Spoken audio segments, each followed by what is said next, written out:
Hello, gentle viewer. Namons here. I don't know if you know, but Pablo Hidalgo doesn't know anything about Star Wars, and we're going to get into that right now. There's a couple of things we want to go over. This is all from Itchybacca from the his blog.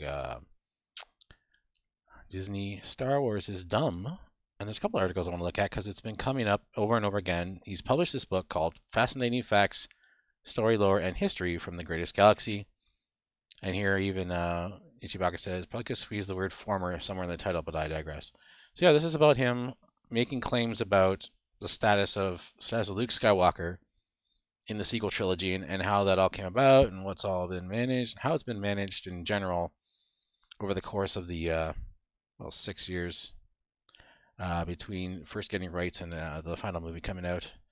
But yeah, so apparently a Twitter user has been posting pictures from the book, including this one basically here. It says, his destiny was that before The Last Jedi began development, the treatment left behind by George Lucas in 2012 also had the episode 8 would be the one wherein Luke Skywalker would die.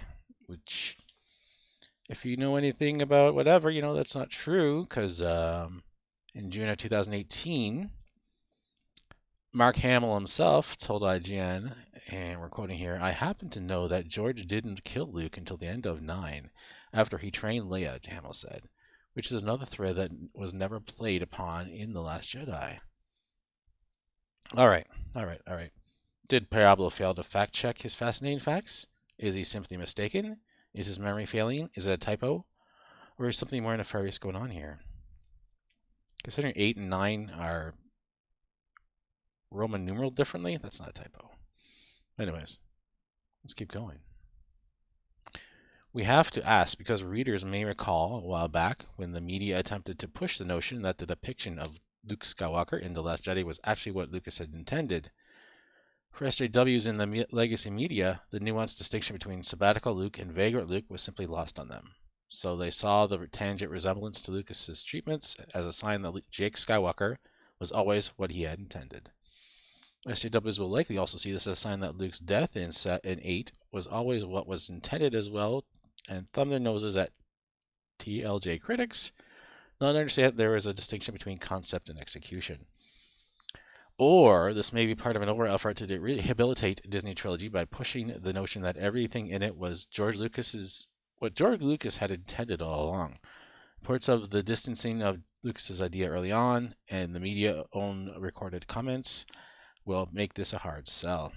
The media and other sort of SJWs can't seem to decide if Lucas' sequel trilogy ideas were terrible or if his treatments were the basis for their beloved Last Jedi, so they probably shouldn't be paid too much attention to.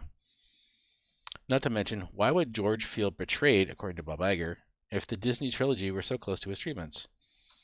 But there may be a will to reconcile this discrepancy. While Pablo has secreted himself away to a private Twitter paradise after a series of online embarrassments, Mark Hamill is still quite active on Twitter in public and routinely answers fan questions. Perhaps if enough fans ask him about this discrepancy, Mark will offer an answer. You can also wait for Star Wars author J.W. Rinsler to publish his The Rise and Fall of Star Wars book. He claimed to be aware of what the atmosphere was like when George learned they weren't going to use his treatments, so perhaps he knows something about the treatments themselves. And additionally, Dave Pollock has seen the treatments for the sequel trilogy back in 2012. Perhaps he could be asked.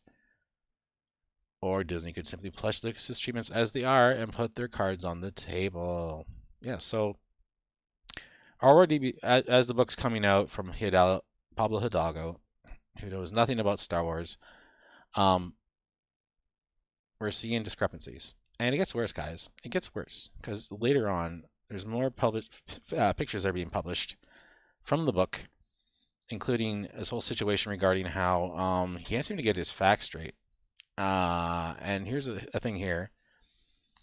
Someone's taken pictures showing the timeline for Kylo Ren and Luke Skywalker in the sequel trilogy. Well, and beyond, of course. Just basically saying at age so-and-so, age this happened, age that happened.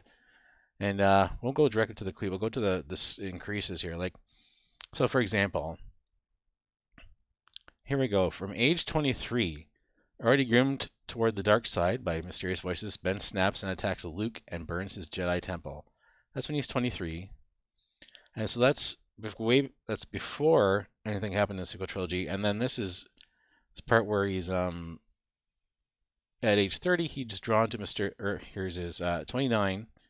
He kills Snoke and becomes Supreme Leader of the First Order. So there's a difference of 6 years between those two events on Kylo Ren's timeline. Let's jump to Luke Skywalker. And here we go. At age 50, the disastrous misunderstanding between Luke and his nephew results in the destruction of his Jedi Order, the creation of Kylo Ren, and Luke's fleeing into exile. That's his age 50. And here at age 53, 3 years later, in one less act of Jedi heroism and Force mastery, Luke saves the Resistance and becomes one with the Force. So, start The Last Jedi when he passed and joined the Force, which is only 3 years apart. Meanwhile, Snoke was killed at the same time, same day, but the distance between that and that is 6 years. So which is it, guys? Here it gets spelled out a bit more. So let's go over this. The issue is that Luke's timeline is 3 years between the burning of the temple and the Battle of Crate. In Ren's, the period is 6 years. Okay, but wait, there's more. Yeah, it's so funny that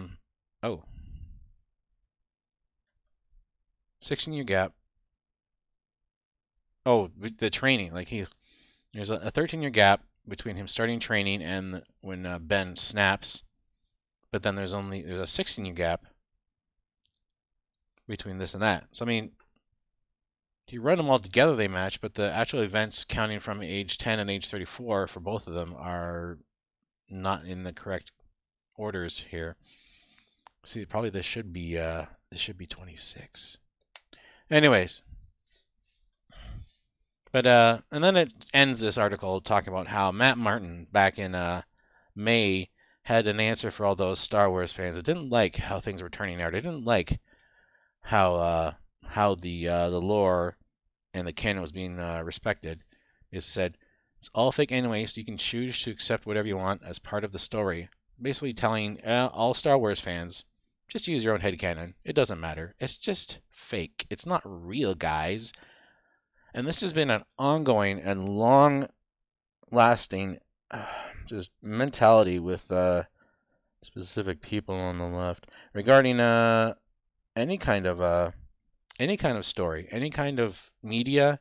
It's like, you guys, it's not real. We can make whatever we want. It's not real. It's just part.